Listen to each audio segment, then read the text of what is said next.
Welcome to the Voices of Valor podcast, where we honor the pioneering women redefining business and leadership in different sectors. I'm Nada Khaddar Sobah, the director of the Center for Women in Business at the Sulaiman Alayan School of Business at the American University of Beirut. We are launching this podcast in the wake of one of the toughest humanitarian crises Lebanon has faced in decades. Yet, despite adversity, we bring you the stories of extraordinary women who are driving change, uplifting communities, and making a lasting impact. It is with immense pleasure that we welcome today's guest, Ms. Maya Ibrahimchah. Good day, Maya. Born and raised in Ras Beirut, Lebanon, Maya Chams Ibrahimchah grew up in a vibrant, cosmopolitan, and multicultural environment. Witnessing the gradual transformation of her beloved city, she developed a deep appreciation for Lebanon's rich history and heritage. Upon graduating from the American University of Beirut, Maya was inspired to advocate for the preservation of Lebanon's national heritage.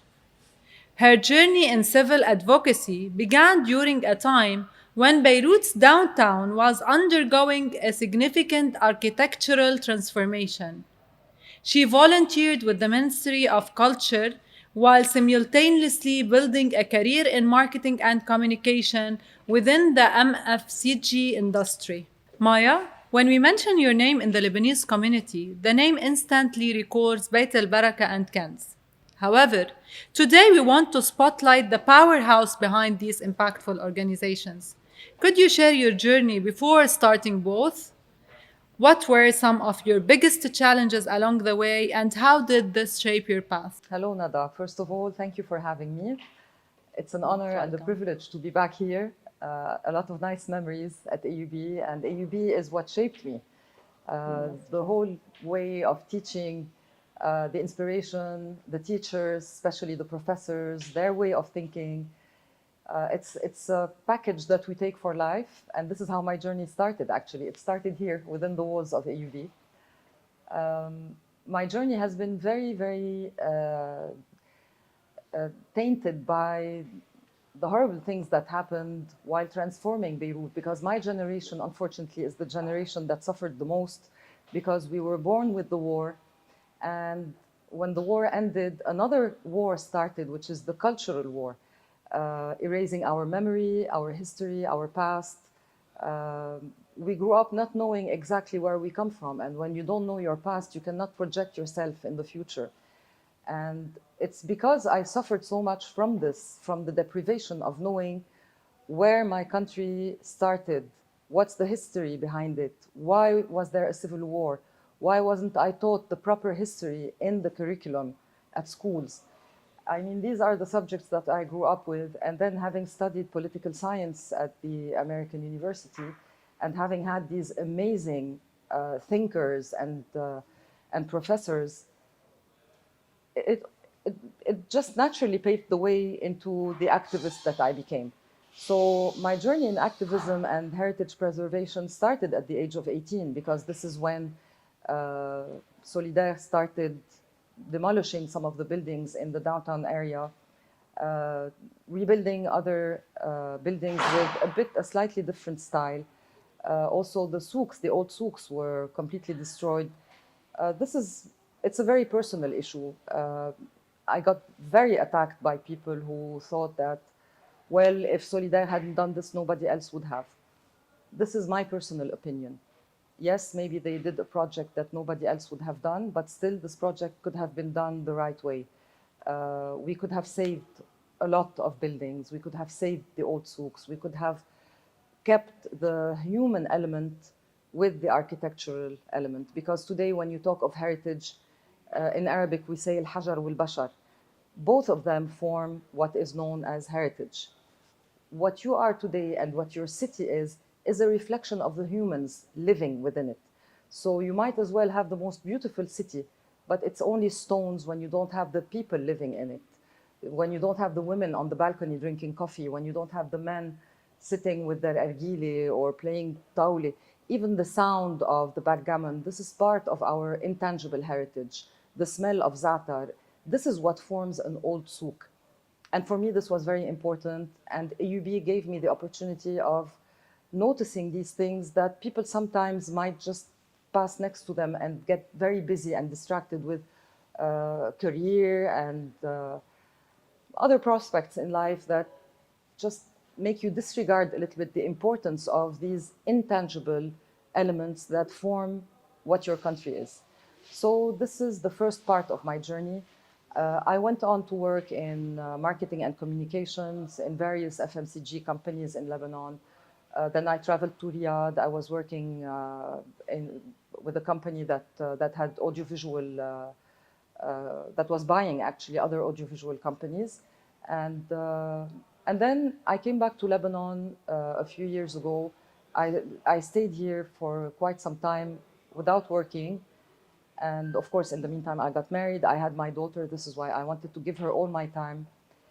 And then when she was 6 or 7, I felt it was time for me to start going back into the world of self-achievement and self-worth, because this is something very important as a message to all the young ladies.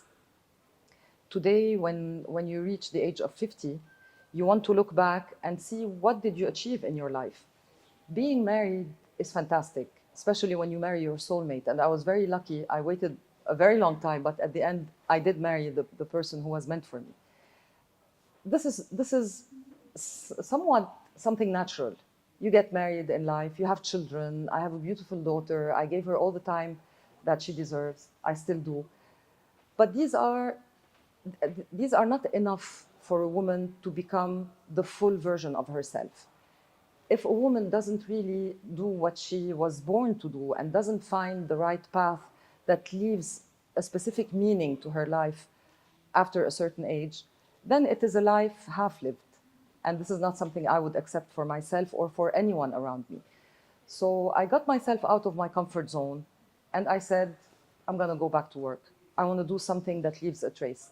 And automatically I went and joined the Ministry of Culture for the preservation of heritage, because this has always been my passion. The old Lebanese houses, the history, the traditions. And somewhere along the line, if I do a kind of auto-psychoanalysis to understand why I had this obsession, it goes back to childhood. The entire Lebanese generation of my age and a bit older, and now the younger generation, we're all suffering from the syndrome of historical deprivation. We have been so deprived of our background that we are all being erratic now in our behavior in many ways. Sometimes we praise the Lebanese resilience. I hate this word, but Exactly. it comes back all the time. And the Lebanese love of life, and the Lebanese excessiveness in being generous, maybe generous in materialistic ways, Yeah. but not generous where we should be. Generosity comes when you are generous with nature, when you are generous with people who are weaker than you. It's useless today to be generous with people who are as rich or more rich than yourself, because this is not being generous. This is trying to impress. Being generous means giving your time for a cause, not just having a beautiful table with silverware and ceramic pots. And this is not generosity. This is show off, or this is, it's different. So anyway, back to the most important point. It's why were we behaving like this these past 3 generations? It's because we have this need to understand where we come from. And so basically, this was the continuation of my journey that shifted, and going into heritage is exactly what I wanted to do. And from there on, things started gradually growing. And one day, by mistake, I was working on the preservation of a palace that was endangered because the owner wanted to destroy it. So I wanted to do something to highlight this remarkable place. And I went to Burj Hammoud to buy some fabric. And on my way there, I saw a woman sitting under a bridge, a very old lady, super elegant, clean. She looked everything but a homeless person. And she had her cardboard boxes, her suitcases next to her. So I was wondering why she was there. I thought she was traveling, waiting for a bus or a taxi. So I didn't stop. I went to Burj Hamoud, I placed my order, and then 3 days later I went back to get them. And I saw her, she was still there. So I parked my car and went down. It was December 2018. So it was Christmas time, it was raining, it was a bit cold. I went down to see her and I started asking her questions on why she was there, what was she doing, how can I help? And she just wouldn't answer. And she was sitting so decently with so much dignity. And I felt so helpless. And after 45 minutes, it took me 45 minutes to get her to talk. She finally opened up and started crying. And she told me that she was a French teacher in a private school for 42 years. And when she went on retirement, she just earned a lump sum. It's 1 year's salary. It's one salary per year of work, which means if she worked 20 years, she'll have 20 salaries. And to tell you the truth, I was completely shocked because like 90% of the Lebanese people, I didn't really understand the laws. I didn't understand our rights, our privileges, our basic rights. I didn't know them. So I didn't know that in the private sector, this was the way it was done. And I didn't know that they didn't have access, these people, to any medical support or any additional support from the government, that there were no retirement pension homes, retirement homes. There was nothing for retirees. So I took her in. I was fortunate enough to be able to place her in a hotel because this was a family hotel. And she stayed there for a while, not willing to stay there unless I would make her work. She wanted to work in return. And this is the type of people we're talking about. So I started thinking, what kind of work can I give her? She's insisting on working or else she would leave. So I told her, you know what? Every day I'm going to pick you up and we're going to go together and meet some retirees because I want to know and I want to understand what's going on with the retirees in Lebanon. She said, fine. And every morning we would go in the suburbs of Beirut, in the suburbs of Saida, in the suburbs of Tripoli. We searched everywhere for old people, retired people, younger retirees, older retirees, sick, healthy. And I think it was the most difficult period of my life because the people I was meeting were exactly like my parents. Some of them were even more, they were more cultured than us. Some of them spoke 5 languages. They were teachers, professors, painters, artists. It was all the intellectual elite of Lebanon sitting in houses that don't even fit for an animal. I went into rooms that were barely 2 by 3 meters, in which there was a mattress. Most of the times, the mattresses were put on books. And these books were highly intellectual books. And there was no toilet, no electricity, no refrigerator. There was nothing. So I told her, you know what? Let's open a supermarket for these people, a free supermarket, because this type of poverty I was looking at is not the poverty that I'm used to. When you say someone is poor, he's homeless, you imagine a certain stereotype, unfortunately. You imagine someone wearing old clothes, Not willing to work. not willing to work, maybe a bit hands are dirty. No, here you're looking at people who are exactly like you or sometimes even better, and they've lived a beautiful life. They've all traveled. And they served the community at a certain Exactly. point. They were part of the Lebanese economy at a certain point. It's thanks to them that the economy flourished in the 60s and 70s. Why are they living this way? I was not really aware of the bigger game that was actually the plan to keep the retirement pensions in the drawer, unfortunately. So, but I'm talking in the name of Beit Baraka, so since we are apolitical and secular, I'm not supposed to talk about this. But I think everybody knows why the retirement pension law was kept in the drawers for so many years. But anyway, now everything is coming to light and we all know. So anyway, we opened the supermarket, and it's a point-based supermarket based on a system of points in cards. So once the family is vetted, and once we are sure that no one else is helping them, we give them a card, and this card has points that are just like money. And they come in, they choose what they want. The supermarket is simply beautiful. It's clean. We have special offers. We have sometimes fresh bread. We have meat. We have poultry. All the things you can imagine having in a supermarket. You have all kinds of hygiene products. And during the seasons, we have special offers, for example, in winter for blankets, in summer for nice pajamas, light things. And it made them feel like they were going back to the life they had before.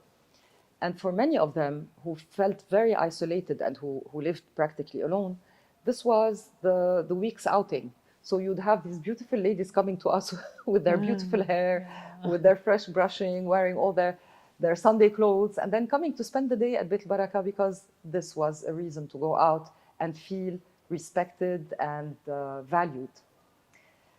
And gradually we started growing and having more families until the revolution started. And this is when we started discovering numbers. I mean, the revolution it opened the eyes of the Lebanese people to the most important things. The first one being that Lebanon imports 80% of its food. This country that is in the Fertile Crescent, where agriculture was discovered 12,000 years ago, it was here. We have the most fertile land in the world, and what the hell have they done? Why do we import 80% of our food? Yeah. Why? Yeah. Sometimes So- same plants. We just like potato, tomato, all these stuff that we Hummus. plant. Hummus. We're the country of hummus. Yeah. We don't plant hummus. Anyway, so these numbers started coming out, and we started realizing that gradually we're not going to have dollars anymore. And I'm married to a man who is in the banking sector, in finance. So he's been harassing us for 15 years that a Ponzi scheme is being orchestrated.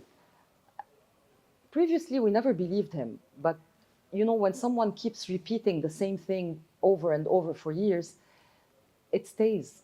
And when I saw what was going on in the country, I panicked because the supermarket is based on foods that are imported. So how am I going to feed? We already had thousands of people registered with us. And so a beautiful kind of miraculous coincidence happened. A lady called me from Australia. She's a Lebanese Australian, an expatriate. And she said, we have a piece of land in the Bekaa Valley that we would like to offer you. And I was like, the timing couldn't be better. She gave us this piece of land with her husband, and we started planting. And gradually, we started growing the project. And today, we plant 500,000 square meters of organic land. We produce 22 tons of fruits and vegetables per season, 300 kilograms of dairy products a day, every single day, 30,000 eggs, 2 tons of honey. The production has become enormous. And everything is organic because we are encouraging people to go back to the permaculture technique that doesn't require any pesticides and any poison in the land. And our farms are really beautiful. One of them is, it's in the Darb al-Sama, on your way, you know, when you walk to go to Harissa, it's in the middle of the mountain, it's inaccessible by car, and it's really the perfect environment to grow an organic land. So gradually we started noticing that the families eating this organic food and fresh produce started being healthier by the day. And simultaneously, of course, as you know, the sequential crisis started, and the Ministry of Health started shutting down some hospitals. They couldn't keep up, funds were not coming, COVID started, and we decided to open a free pharmacy. So the pharmacy is based on the same concept as the supermarket. You have to have, of course, a prescription. And once you come with the prescription, we give you the medicine with nothing in return. No money, we don't ask for anything. Gradually, we started supporting some hospitals and some dispensaries all over Lebanon. Today, we support 12 hospitals, 30 dispensaries, and in return, they are supposed to, of course, accept the visits of our elders. Once they finish the checkup, they send the prescription and we give the medicine. We continued on until the third department was opened, which is the Department of Home Rehabilitation. We started repairing their homes. We did water damage works. We started installing solar panels for electricity. We started furnishing their apartments. And we barely launched this program that the explosion happened. Now, this was the period when Beit Baraka started getting transformed from a retirement pension substitute organization to an emergency relief organization. And wherever there was a crisis, we found ourselves obliged to just jump in and fill a void where nobody was there. On the most shocking and terrifying scene I had ever seen in my life was on the day of the explosion. I received a call from someone in the NGO saying, you have to come immediately. And I was a bit confused because of everything going on. And when I went there, I couldn't believe my eyes. It was like a movie. You had thousands of people just waiting in line. People who were wounded, people who were completely traumatized, people who were lost, people who accompanied other people who couldn't walk. Why would they come to an NGO? They came to a small supermarket. At the time, we didn't have anything. We just had a supermarket and a small place next to it. We had no offices. We were not yet a registered NGO in the United States or in Australia like we are now. Now we're an institution. But at the time, we were starting to grow. Why would an entire neighborhood that has been hit by the second biggest non-nuclear explosion in the history of the planet, why would these people go to an NGO? This would show you how much the government relies on the civil society because they are so unprofessional, unorganized. When you're not organized, I mean, people who are not organized, I consider, are the worst enemies in a company. Imagine having a government that is not organized. They came to a place where they really trust, the people really trust.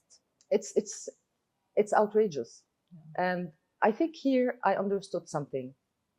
The people we've been helping Beit Baraka had opened a year and a half before the explosion.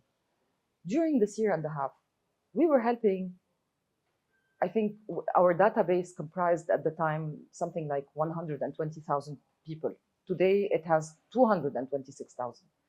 But at the time we were close to 120,000. And all these people, 42% of which were in Beirut. So for them, Beit Baraka is the place where they find comfort and security. The politicians who give them the same things we give, but in return, they ask them for their ID. Why? Because they want to make sure that they voted for them. So when the explosion happened, people felt that the government let them down. Their Zaim let them down. Whoever they voted for really let them down because, of course, everybody was aware of what was going on in the port. So since everybody's aware, then everybody's held accountable. So people lost their trust in these people and came to the civil society.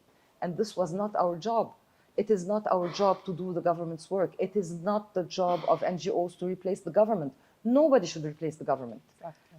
Not powerful women, not powerful men, not powerful civil society. The government has a specific task to do, and it's to protect its people. They are the servants of the people, and it's not the other way around.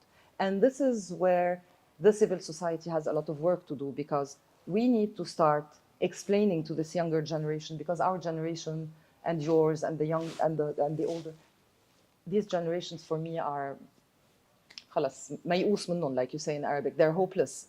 So this younger generation needs to understand that government officials represent them, so they are supposed to serve them. And then we started repairing. So we repaired 3,011 apartments, 686 small businesses, mainly held by women and elderly. So what is known as Dekene, because the Dekene at the end of the day is the only source of revenue for retired people. We repaired 7 schools, part of a hospital, 12 building facades, and 21 heritage buildings. Now, during the period we were visiting all these houses, because every day, of course, we had to tour the homes and make sure everything was being repaired properly. I realized that a lot of students, a lot of children were just sitting at home doing nothing. And here we had moved on to October, November, and they were not in school. So every time I asked the parents, why are your children at home? The parents were like, our money is stuck in the bank and we can't pay the tuition fee, so we don't know what to do anymore. And of course, I started researching the education sector in Lebanon to understand more than 70% of Lebanese students go to private schools. Yeah. And this is very alarming because exactly. In a good country, in a respectable country, public sector is like it used to be in Lebanon a few years back. The public sector in Lebanon was extremely strong, and students who came out of the public sector were by far had the best grades. So what happened during this period? Why did the government let the public sector fall this way? So we started researching, trying to understand what happened. But in the meantime, it was an emergency to make everyone aware of the fact that the first collateral damage of this explosion was education. True. So we had the board meeting. Of course, at first, things didn't go very well because Beit Baraka was in the middle of the transformation and we were starting to get registered in the USA, and everybody was confused because we're supposed to be a retirement specialized NGO. Then we started transforming into an emergency relief. Then we opened the medical department, the pharmacy, and now the reconstruction. And on top of this, the education. Everybody started panicking because people thought actually that we were spreading thin. Actually, we were not spreading thin. Instead of offering just one thing, I'm specialized in offering food to elderly. I'm not going to do anything else. Why not?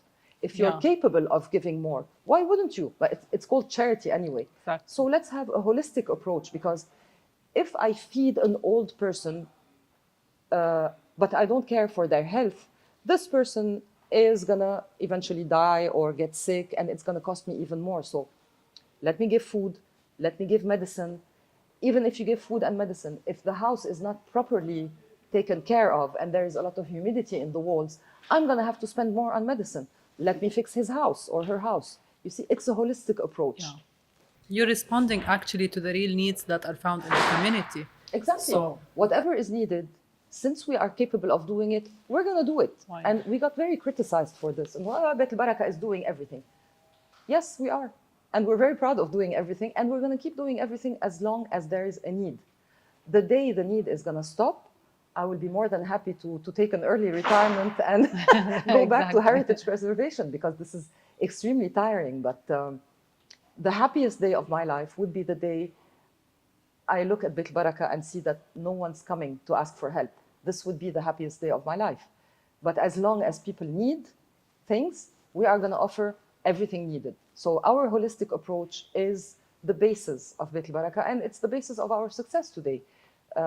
This is why being a humanitarian means offering a 360-degree approach to poverty. This is what a real humanitarian is. A humanitarian is not someone who comes to you and says, you need food, I'm just going to give you dry food in a box because this is how much it costs, and I'm going to stop here and please sign the receipt. This is not humanitarian. This is a kind of social work where you tick a box and you go home very proud of having accomplished your day. I'm a humanitarian. I do what I do without earning a salary, without having any profit from this, without looking forward to a political career at all, never. So I'm doing it because I love my country, I want to stay here, and this is what I love doing. I wake up in the morning, despite the challenges and the horrendous crises that we're facing in Lebanon, I wake up happy because I know I'm leaving a footprint, I'm leaving an impact, and I'm making a difference. And this what takes me back to the beginning of our talk. To all the young ladies, don't feel that your life is just about getting married, having children, and then going to do some artistic or little business or open a small shop. Don't limit yourself to this. Get out of your comfort zone, take risks, and always accompany yourself by someone who pushes you up. someone who doesn't need to use you as just a trophy wife. Don't do that, because unfortunately in Lebanon, this is something very common. Lebanese men, many of them, I'm not saying all of them, but many Oriental men still have the concept of the trophy wife. She has to be super well dressed and look very elegant and have the best car and diamonds. But at the end of the day, these are nothing. These are just material things that are gonna go away. And the day this lady is gonna look back at her life and ask herself, what have I accomplished? These doesn't fit the criteria. So do something. I'm in the heart and soul of where my journey began. I'm in AUB, for God's sake. And I expect every young lady coming out of AUB to have this drive of doing something that is going to leave a good stain, a good mark, a good change, and make a difference in people's lives. So moving on, I'm basically answering the other questions, Yeah, I it's think. okay. It's okay. It's interesting actually, and your happiest moments we all share as Lebanese as well. Yeah, and we know that at AUB, AUB really graduates leaders who are really making an impact or trying to make an impact. So Maya, what mostly inspired you about your story, why we invited you, is the impact you're doing, and we witness it actually throughout all the years that you mentioned. Yet definitely we're more emotional to hear the real story or the real drive, the real impact, and see the real impact that you're doing. So we're thankful. But you told us what really inspired you to start like Beit Baraka and later Kanz, and simply you also mentioned that these are the respond to the needs of the Lebanese people who are in the country nowadays. You mentioned that you registered your institution or your NGO, yeah, your NGO in Australia, and the States. What made you just like take this step to start your NGO also there? So when we took on the role of um, the providers of a safety net for students, the the needs became much bigger. We have today we have to pay tuition fees, and when you say tuition fees, you talk of the future of people. So it's not a joke today to miss out on the opportunity of ensuring that a student was able to continue his or her education. And it was very hard for us to just keep relying on the donors here, because I think people were extremely frustrated, very tired. The banking sector had collapsed in Lebanon. So I think the natural solution was to try and register abroad so that the Lebanese diaspora who are helping us, and thanks to whom Lebanon was rebuilt so many times, and to every Lebanese diaspora member, I send my sincerest and warmest regards and appreciation, because they're not having fun over there. No one is happy living abroad and sending money to rebuild their country. They're not happy. They want to be here, and yet they are living in Canada, in the States, in Brazil, in Africa, in Dubai. Wherever they're living, they want to come back. And yet they are suffering from this long distance relationship they're having with their country and with their loved ones. They have to send money to rebuild their country. They're watching the suffering and the misery from abroad, which makes it even 10 times bigger. So the love and appreciation and respect that I have for diaspora members is immeasurable. So anyway, back to why we registered there. So we wanted to make it easier for the ones who were sending all this funding to at least be able to deduct them from their taxes. So we registered in the US. We have an office in Washington, D.C. We registered in Australia as well. And then we launched the education sector, department. This is a campaign called Fursa. It's in partnership with Murex. And Murex is one of I think, the most beautiful partners that Beit Baraka can ever have, because their team and ours have the same understanding of the importance of offering education to students, and doing this in a very respectable way, and at the same time in a very intelligent way. The people who work at Murex are all, they're mathematicians and geniuses, and they came up with formulas that are absolutely marvelous to optimize the donations and to be able to retain teachers as well. during the period where teachers started being paid in Lebanese pounds and the brain drain started exploding and teachers were leaving, we were able to retain our teachers. And today we cover 28,765 students, 12,370 teachers in 189 schools. So you see, these projects cannot be funded only by local people. You need money from abroad. And the more you have tax exemption, the more people are encouraged to give you funding. And later on, we did a beautiful program with the American University Education Department, the AUB Education Department. We opened 6 computer science labs in 6 public schools that are located in the worst Vulnerable. in the worst hazardous and dangerous areas for children in the suburbs of Beirut, because there poverty is eating away at the dreams of these kids. When they go on the streets, they might fall victims to, Yeah. Harassment. harassment and I'm not going to go into the detail. I'm going to leave it up to people to understand what I mean. I mean, these areas are really very critical, and to be able to protect these students and at the same time offer them computer literacy, because today if you are not computer literate, you are simply very, very late. So these computer science labs are really out of this world. And I was so happy to be working with a department from AUB. It was like, it was an amazing project for me. So in these computer science labs, students would go in, learn how to create video games, apps, you learn how to use this fantastic world of the internet and computers and computer science. And they are so beautiful from inside. Everything was done with recycled plastic. The chairs are all so beautiful. I mean, you go in and you feel you're in a Google office.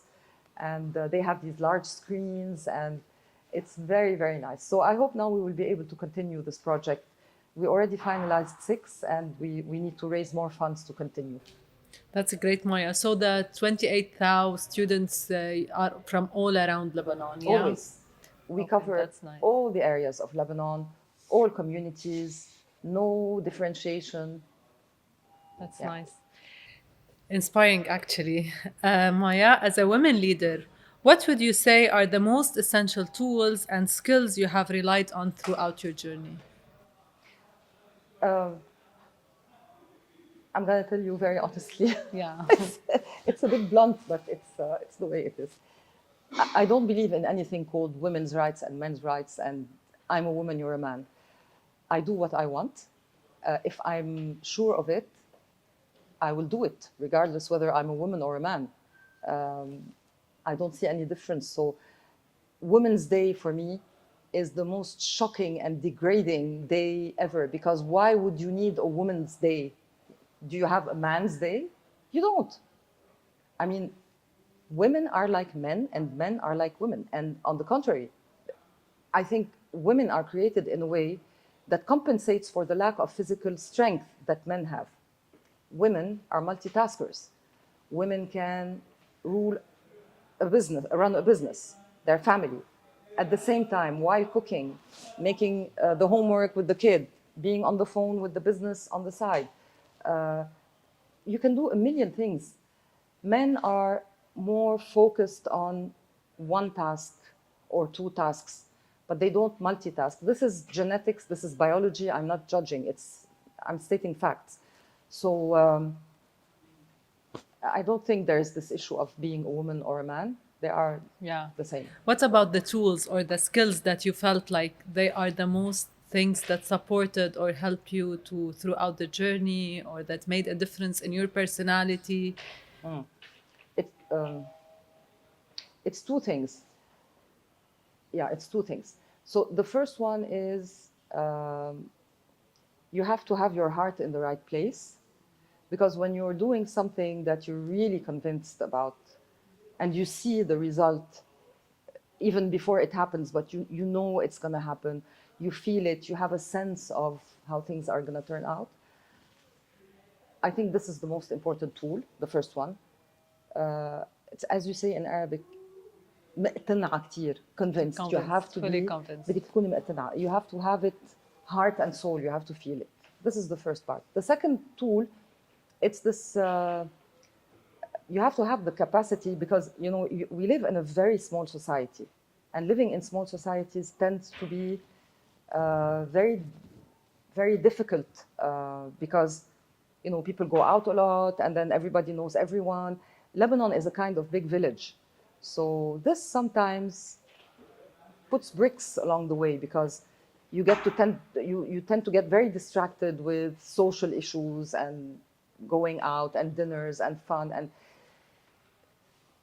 the most important tool to be able to do something is to know how to differentiate between your social life and your work life.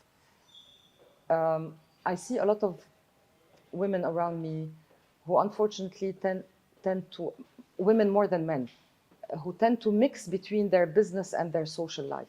It doesn't work this way. You cannot. When you want to create a business, you cannot rely on your friends. For example, I created the social enterprise Kanz for Beit Baraka. It's a restaurant. I don't rely on my friends to come eat at the restaurant. I don't rely on my PR. You have to have a more global and more macro vision of where you want your business to go. Do you want it to be franchised? Do you want to export? So these are extremely important tools. Yeah. Maya, as an activist, what advice would you give to women in specific striving to make a difference and create this positive change? Actually, you mentioned some, but I would love this question to be highlighted on more. So, what are the key lessons also that you have learned? I know you personally don't differentiate between genders, yet as well, I know that just like myself, that we really face some issues throughout our journey because we are women. So, what do you think? Um, the first part of the question, I feel that when you are very determined and the man looking at you sees that you're determined and you don't care that he's a man or a woman or a beast sitting in front of you, I think this intimidates the person who will end up respecting you for your activism, for whatever it is. And so by being so determined and so sure of what you're advocating, why would this other person want to take it further? They will understand where the limits are. And the second thing is you should not have fear. Fear is the worst thing in activism because when you're an activist, you are usually defending a right. And when you defend a right, it means that someone else is doing something illegal, which means they tend to be thugs in Lebanon, especially when it comes to heritage. And this is a very important point. Many people who are supposed to be big families and big names have bought very old classified and listed houses and palaces and have destroyed them. So they kind of familiarized or they democratized a very illegal thing, which is the destruction of our heritage. It's not theirs. Yeah. Today, there's an understanding that is a bit deformed in Lebanon. Suppose in France, and this is due to the law, this is due to مفهوم الملكية, as you say. It's the property, your understanding of what is private property. And when you inherit a castle from your father in France, you've inherited un patrimoine national. It is not yours to decide whether you want to paint it pink or you cannot do anything. You have to go back to the Ministry of Culture and have a whole list of permits if you just want to change the color of your outside windows. Because these are protected. They are national heritage and they belong to the entire population. Whereas in Lebanon, when you inherit a palace, people think I inherited a land. Exactly. And this is where the problem starts. And this is why people who tend to demolish this patrimoine, this heritage, are doing illegal things. And people who do illegal things are automatically, for me, gangsters, thugs, call them what you want. I don't respect them. And you have to remove the fear element because sometimes these people are going to boycott you, they're going to create problems for you at work, they're going to, so what? Let them do whatever they want. I am not in the wrong. They are. So fear is the most important thing to remove. That's nice. Maya, we would love to hear about the response to the most recent conflict in Lebanon that we recently hopefully finished. What role did Beit Baraka and Kanz play during this time, and what are your plans for the post war recovery and support? Okay. Um, First, let's introduce Kanz because Kanz had a big role to play in the post-war, in the war efforts. When the explosion happened and we finished the reconstruction, one of the heritage buildings to which we received funds from a heritage donor, a donor specialized in preserving heritage in the European Union. They had sent us funds and they asked us to repair 21 heritage buildings, among which was the Tabbal building, where Kanz is located now. So at the time, we repaired this building because it is extremely important. It's a building that has 4 different architectural styles in one building, and this is very unique in Beirut. So we asked the owners, in return for the works, to give us the first floor free of charge, and they immediately agreed, and we did the works. It was beautifully renovated, and honestly, everything was preserved the way it was built back in the day in the 19th century. So we opened Beit Kanz as a social enterprise, and 100% of the proceeds would go to Beit Baraka. And we opened also 2 shops, one specialized in crafts and one specialized in Mooni production. Why? Because in the 90s, a very, very bad decision was taken to remove the subsidies from the small industry. Today, you're in a country that was known as le grenier de l'Empire Romain. We were the sole manufacturers, distributors, producers of wheat for the entire Roman Empire. Why would we change this? Why? The hands of our artisans built the biggest palaces in the entire Middle East and North Africa. Why would we remove the subsidies? Why wouldn't we support these people? I mean, tourists come to you, to your country, for what you have in terms of skills and talent. Why would you kill that? If you want a tourism and banking-based country, then you have to have something to attract the tourists. How are you attracting tourists if you're depriving them from what they're coming to see anyway? Tourists are not coming to see skyscrapers and open-air malls. You have Dubai for this. Dubai is beautiful, and we can never do what Dubai did. So please let us keep our very old heritage. We are 7,000 years old. Why would someone want to change our DNA? We are manufacturers of food and crafts. The oldest pottery pot was found in Lebanon that dates back to the Neolithic age. It was found in Kana. We manufacture pots and we blow glass. The Phoenicians taught the Egyptians how to blow the glass and turn it into a recipient on the shores of Tyre. Yeah. Today, there is one family left that does glass blowing. Why? So my dream is one day in the afterlife to be able to ask these decision makers at the time, why did you make this decision? I just need to understand the rationale behind it, because maybe I'm stupid and I don't know the very intelligent vision that they had. Please explain. So anyway, trying to remedy to this on our very small and humble scale, we decided to open 2 shops to enable artisans and women to start working in Mooni and crafts. The tradition always had it that mostly women would work in Mooni and men would work the copper, the heavy machinery to do the wood and blow the glass, etc. And this is how we started a fabulous journey. In a year and a half, we were able to give jobs at least to 1,000 women in 53 villages, all communities. Today, we have a database of over 230 artisans who are selling through Beit Kanz. And what's fabulous is that So this is important for the post-war efforts. The kitchen of the restaurant Beit Kanz is actually one of the first, if not the first, organic farm-to-table experience in Lebanon, because Beit Baraka has its farms, and these farms need funding to be able to become sustainable.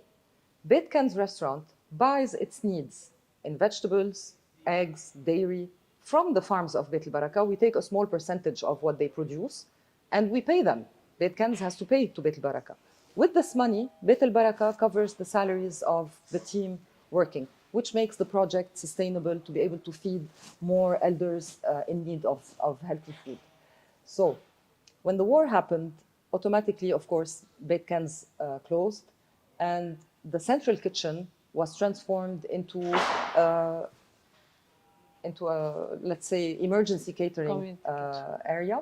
So we started cooking. We became really a community kitchen for emergency. We were cooking 3 meals a day at $5 per person per day. But when I say 3 meals, I mean very healthy meals, because we had a lot of children among the families we were helping. And I am extremely proud and humbled to have had the opportunity of supporting the families. Probably the most beautiful people I've ever met in my life. They are so, they're like the Lebanese army. The parents of the soldiers are exactly like the soldiers. Everything, you would go to every school and things were so clean and organized. Food was distributed in 15 minutes and everything was packed, sent back. Everything was, you could walk barefoot in the classes. This is how clean they were. And it was a very enriching period for us. So we kept on delivering food, mattresses. We had 20,000 people in 28 shelters. And we distributed a lot of food, a lot of medicine, a lot of mattresses, pillows, quilts. And then on the day of the ceasefire, 5 a.m., everybody left. Everybody left. This is how attached these people are to their land. We woke up in the morning, went to the schools, and there was no one. No one. All of a sudden, it was surreal. Everything was empty. Nobody was there. They all left. So now we're still in contact with all the municipalities, and we're trying to see exactly who was, because now is a period of mapping. We're just mapping the families, trying to see who still has a house, who doesn't. Unfortunately, most of them don't. Today, according to the statistics, you have more than $8.3 billion in damages. 128,000 homes have been destroyed. 40,000 have been completely demolished. You have people who live on the extreme southern border who no longer have access to these homes. So most of these families we were helping in the shelters are either sleeping at relatives. So we're trying to see if these relatives are vulnerable, then we have to help them as well to be able to keep up with a growing number of people residing in the same house. You have a lot of people still back to sleeping in their cars, but they all went back to their land because they want to stay near their land. It's their land. It's very emotional. It's home. It's very emotional. Actually, thank you, Maya, for this inspiring episode. We witnessed what you're doing throughout these years. We're thankful for all what you're doing to the community. The impact is clear. So thank you as well. Thank you for joining us today in today's episode of Voices of Valor. We have heard incredible insights from you, and we hope that your story will inspire as much as it has inspired people, as much as it has inspired us as well.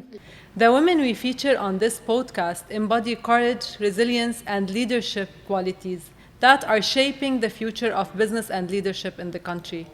As we continue to amplify their voices, we hope you are reminded of the power of determination, collaboration, and positive change. Stay tuned for more inspiring conversations with the women who are making a difference. Until next time, keep embracing your own voice of valor.